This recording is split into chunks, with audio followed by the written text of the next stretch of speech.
So one thing that I wanted to talk about is going to be the jab. So a lot of time with fighters is they'll throw the jab as a jab. They'll throw it kind of just flicking it out and putting it back to their face.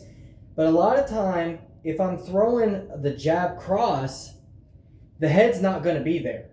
And a lot of time, I love how Nate Diaz, they call it I think it's the Brooklyn slap. But essentially, what they're doing is he's throwing the jab, and when he makes connection, he uses that same jab hand to reach over and slap the other hand away in order to throw a good overhand.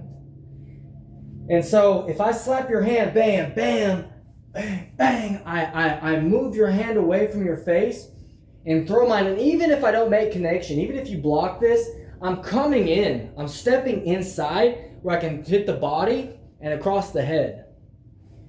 So again, it's a slap, boom, boom, boom. And I'm coming forward the entire time. Altogether, it looks like this. So it's really fast when it happens. And he really can't focus or station himself where he needs to be, especially if he's trying to throw his or if I'm coming forward, because I'm stepping, cutting the angle. So instead of stepping forward, what I'm actually doing is, if you can tell, I'm distracting him in order to cut the angle to move where I need to move in order to hit my opponent or my target, my enemy, whatever.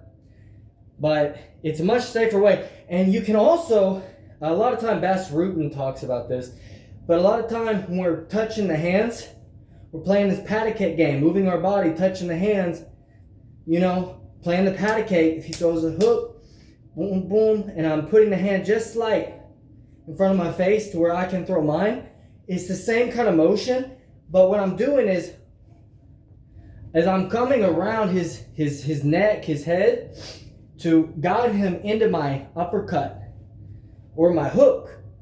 I can even throw a good hook from here. But the whole point is that if I can boom, boom, and I kind of just work with where I'm working, so I'll touch and I basically swipe in order to throw.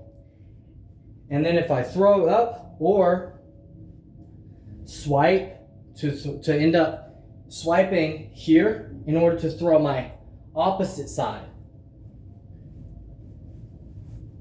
So I can almost throw my opposite, step in that way, boom, here,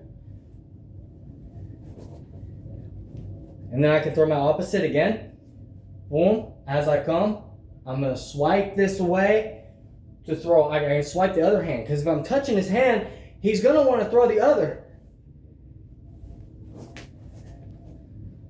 So again,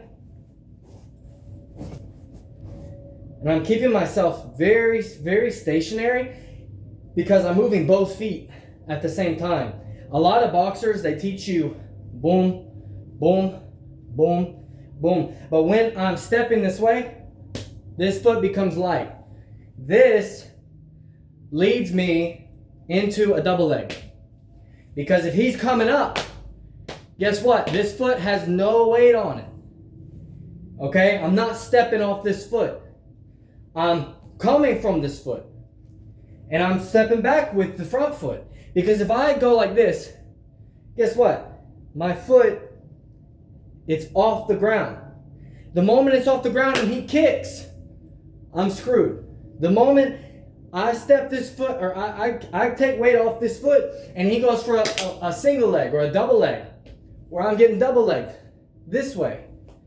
No good. Instead, I want to move this foot first in order to slide back and even use it to keep him back. Even use it as my teep kick to keep him where he needs to be. And also, it's a very good lead because if I'm leading with this leg, I have a good knee. I also have good kick, good teep. But I also have a teep, step, and a round. I have a good round kick into the ribs or the neck, depending on where he's at.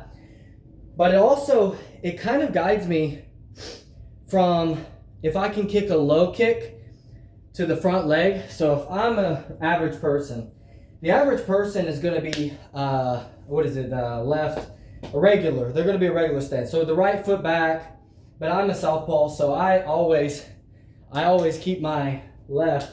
But if they're average, the average person is going to be sitting this way. His leg is for me. His leg is mine.